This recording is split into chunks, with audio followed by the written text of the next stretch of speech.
CIA, MI6, Mossad কিংবা র cinema আর ইন্টারনেটের কল্যাণে বিশ্বের ধুরন্ধর গোয়েন্দা সংস্থা এবং তাদের এজেন্টদের নিয়ে বেশ ভালোই কৌতূহল আছে বিশ্ববাসীর। তবে সময় বদলেছে, বেড়েছে প্রযুক্তির দৌরাত্ম্য। আজকের দুনিয়ায় তাই জেমস বন্ডের মতোই জনপ্রিয় AI এজেন্ট। যদিও এই এজেন্টের কাজ ভিন্ন, আর্টিফিশিয়াল ইন্টেলিজেন্স নির্ভর কিছু প্রোগ্রাম বা সফটওয়্যার স্বয়ংক্রিয়ভাবে বেনামে কাজ করতে পারে। এই প্রোগ্রামকেই মূলত বলে AI এজেন্ট।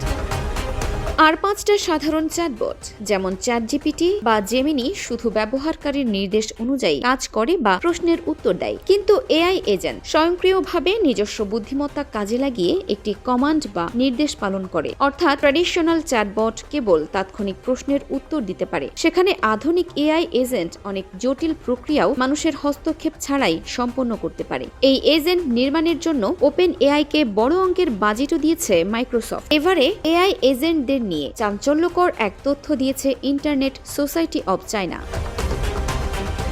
প্রতিষ্ঠানের চেয়ারম্যানের দাবি, অচিরেই AI এজেন্টের সংখ্যা পৃথিবীর মোট জনসংখ্যার চেয়েও বেশি হয়ে যাবে এবং এই স্বয়ংক্রিয় প্রোগ্রামই হয়ে উঠবে বিশ্বের বুদ্ধিবৃত্তিক সম্পদের সবচেয়ে বড় অংশীজন। এর অর্থ হচ্ছে অদূর ভবিষ্যতে এমন ধরনের সফটওয়্যার, প্রোগ্রাম ও হিউম্যানয়েড রোবট আসবে যা গণনা, উপলব্ধি, পর্যবেক্ষণ ও চিন্তা ভাবনা করতে পারবে মানুষের নিয়ন্ত্রণ ছাড়াই। এতে লাভ হবে পুঁজিবাদীদের। AI এজেন্টদের কারণে কারখানায় উৎপাদনশীলতা বাড়বে 40% পর্যন্ত, মিলবে সার্বক্ষণিক বিরতিহীন সেবা, কর্মী নিয়োগের খরচ কমবে প্রায় 35%, সহজ হবে দ্রুত সিদ্ধান্ত গ্রহণের মতো কাজ। বিপরীতে থাকবে মানুষের চাকরি হারানোর ঝুঁকি, থাকবে ভুল সিদ্ধান্তের আশঙ্কা। সৃজনশীলতার অভাব ছাড়াও কর্মক্ষেত্রে উন্নতির বেলায় পক্ষপাতিত্ব চোখে পড়বে সাধারণ কর্মী ও AI এজেন্টদের মধ্যে।